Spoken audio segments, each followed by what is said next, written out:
All right, back here on Louis Live, and a quick announcement before we go into our next guest. Louis Live has set up a YouTube page, so you go to YouTube, you type in Louis Live. The title of the channel is Long Live Louis Live, so check it out. We're going to have great interviews all posted, and you can make your comments as well. All right, on the line right now, i24's sports reporter, Michael Friedman. Michael, welcome back to the show. Thank you. How are you doing today? Doing great. Let's get right down to business. Lionel Messi, arguably football's best player, in a bit of controversy regarding Israel. He used social media, as many of these celebrities do, to talk about the war, and he got in some controversy, so tell us a bit about that. Yeah, Messi, he's actually being pretty supportive with Israel. He came here last year for peace training with Palestinian Israelis, and a lot of people, didn't like the fact that he took the side that there was Israeli children being killed as well, and the media took it very, very hard on him. But all in all, he knows that Israel and the Palestinian situation is very complex, and that he ultimately feels that he can't make any biased decisions.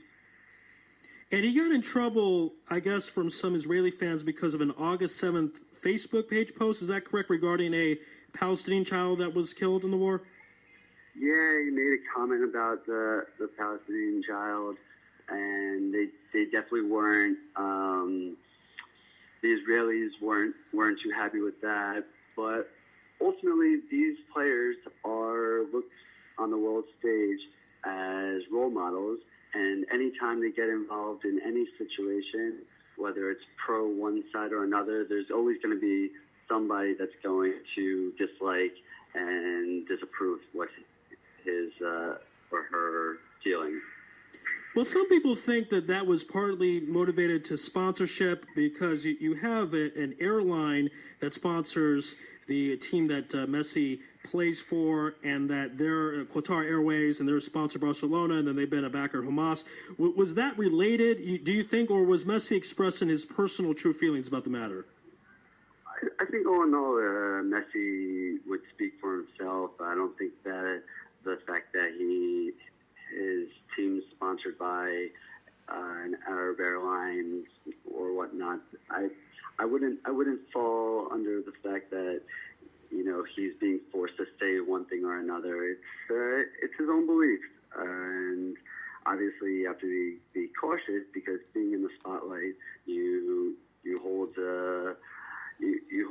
higher expectations, and anything positive or negative is going to end up poorly for some side.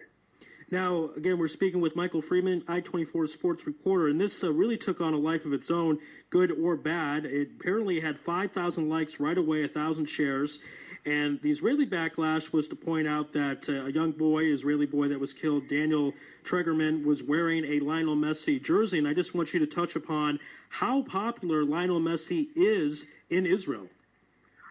Oh, Lionel Messi, huge star for Israelis. Israelis love European football. They're big, big fans of Barcelona, and Barcelona is like the New York Yankees for Americans.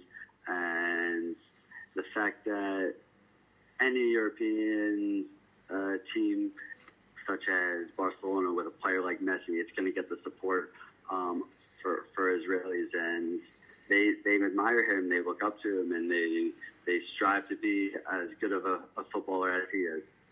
Now, you're mentioning Messi came here last year as part of a process to make peace. Is there an anticipation that, I heard there was a rumor there was going to be a game played to kind of start the peace process somewhat new? I'm not sure if that was legitimate, but any updates with peace process using football as an avenue to get that done? Actually, yesterday, Pope Francis had made a peace game that was played in Rome's capital, and it was with Maradona and some of the great footballers of the past. And it was actually a very nice match where ultimately the goal is to bring people together. It doesn't matter what religious background you are, Jewish, Christian, Muslim, anything.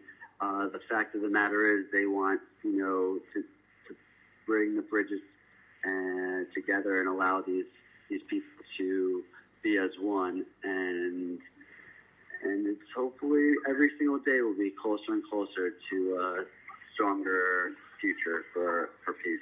Amen to that. And what's interesting, I tell those people all the time, you have Bibi and Obama and Kerry trying to make peace, but one of the best ways to make peace is during the World Cup.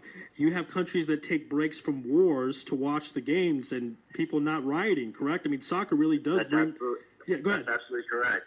In 2006, in the World Cup, you had Ivory Coast in a civil war, and they actually decided to put down their arms and their weapons, and the president said a country united is stronger than one divided. This also happened in Iraq with the Sunnis and the Shiites. So it goes all the way back to even World War with Germany and Britain, where they had the Christmas truce. And it's an amazing opportunity that obviously there's a lot of fighting that has come through the years through sport.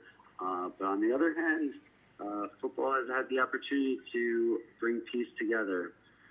Yeah, it's truly amazing when you look at it. It's really almost comical what a ball on a field can do, but it really has occurred. And last thing, I just want to say, I know you're a humble guy, but I wanted to say call kavod on your recent military service the past week. Glad to have you home safe and sound, and thank you for your service to the country. And I'm glad you're talking about a lot of fun on sports on I24. So congrats on all the recent success. Thank you very much. All right, Mike, be well. And again, Michael Friedman from I24 here on Louis Live. Thanks again for being on the show today. Have a good one.